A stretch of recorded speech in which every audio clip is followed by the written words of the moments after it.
The world needs to see what hope still looks like. Turn your pain into passion.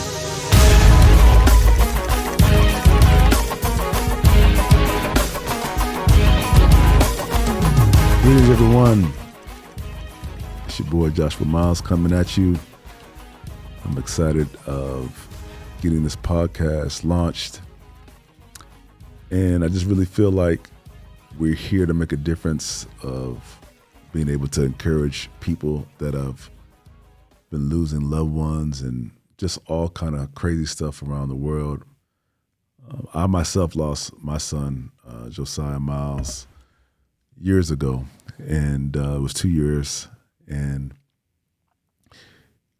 it was at a football practice. Right afterwards, he had collapsed, and he went into the hospital, and of course I was thinking maybe he was just dehydrated, but yet those days had passed, and it was just no more Josiah.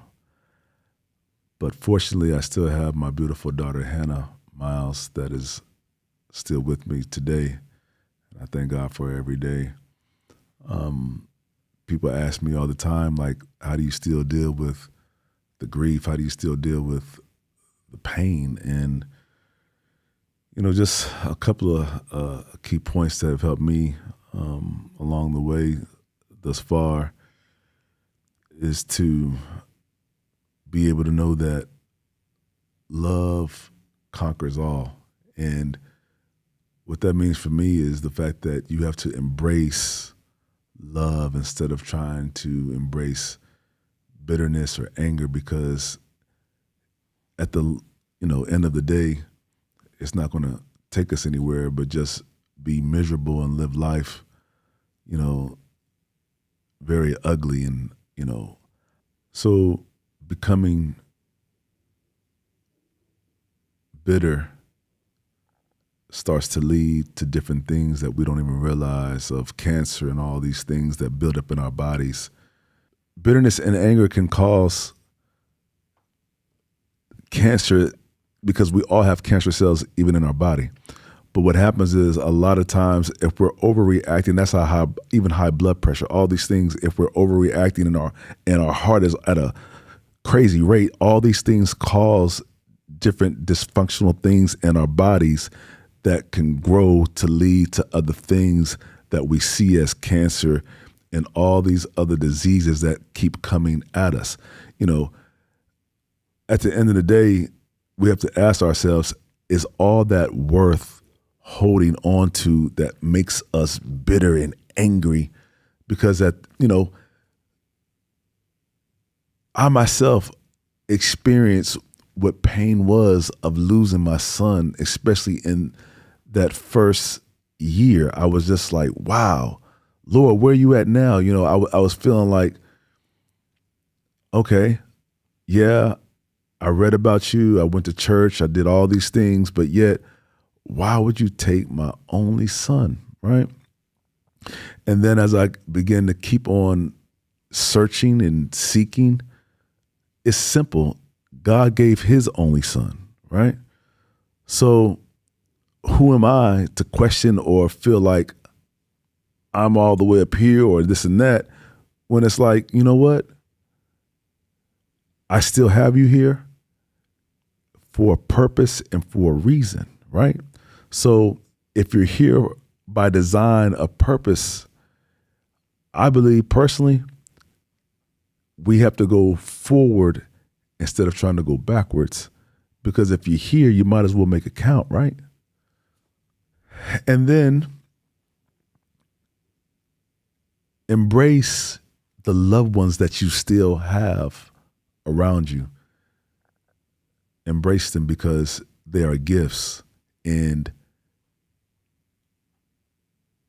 how do you embrace a gift when you get a gift that you've always been wanting for a while, and it shows up and you still don't even really know it's there?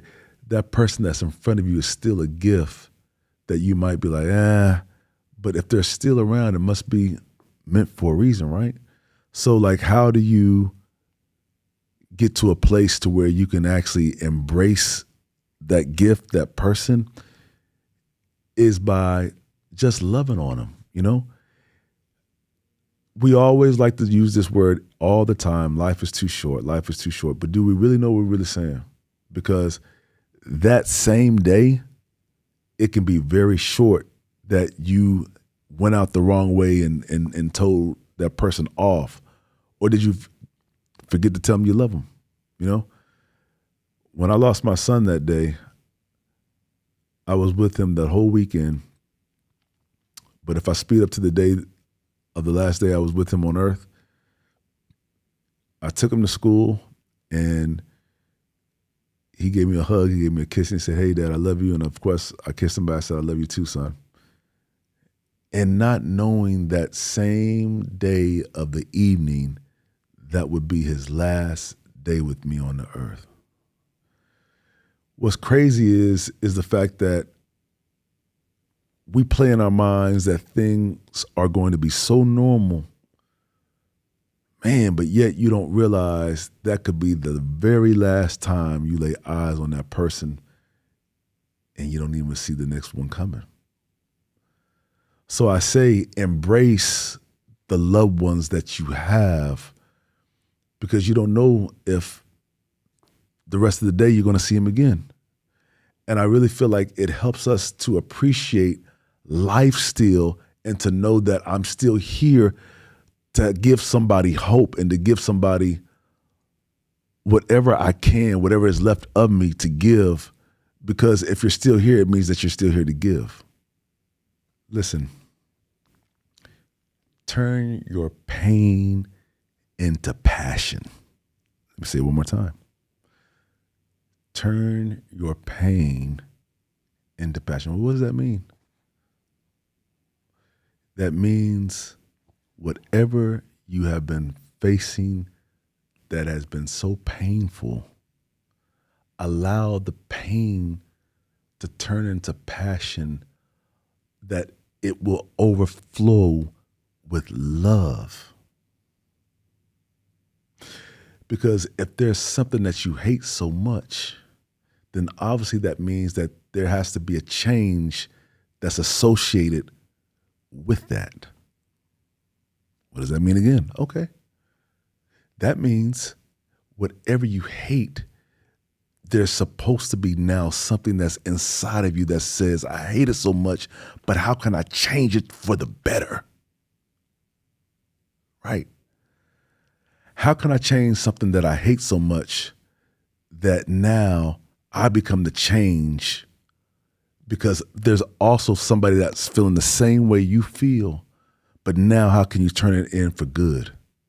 How can you now turn that pain that was once agitating and that hurt so much of losing something that was so special to you? How can you now turn it into passion? Just with Josiah, how I'm turning my pain from losing him to my passion is this. I know that Josiah had a heart for the youth. I know that he had a heart for little kids. I know he had a heart for homeless people, because every single time we would go to a red stop sign, you know what he says? Hey, Dad, get that man like $20.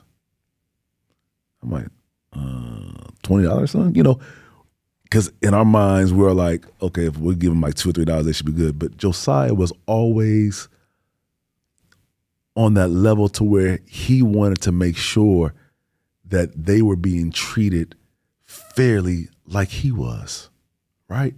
So what am I saying? Turn that pain into passion. What was it when you lost that loved one that they loved to do? What would they have wanted to have given back if they were still here? That's why we all need each other. This is a community. This is a community. You know, we can share our losses. We can share what was so precious to us, how we lost it. I want you to put all these things in the comments. I want you to leave, feedback of what has helped you to overcome all these things that you're still standing, I'm just wanting to, be a voice in our community to say, hey, it's okay to have lost that loved one, but let's now turn that pain into passion, because the world needs to see what hope still looks like. instead of all the hatred, instead of all these things that we keep coming with, all this, can we just come together and just love the way we're supposed to love? Because that's what's going to conquer our generation is love. Not hatred, not war, love. And people need to see every day what it looks like. And guess who they're looking at? You. So can we just, come together and just really love on the people that have even lost right now from Uvalde, even the people that have lost their loved ones in Buffalo, New York, and just recently in Tulsa. I mean, it goes on and on and on, but can we just put that light on to shine in a dark place that people still need hope? And we are that voice right now. So I'm just asking that you'll join me and, like I said, post some good, positive posts, because we need people like you that want to be a difference in this world. We'll be back. Stay tuned.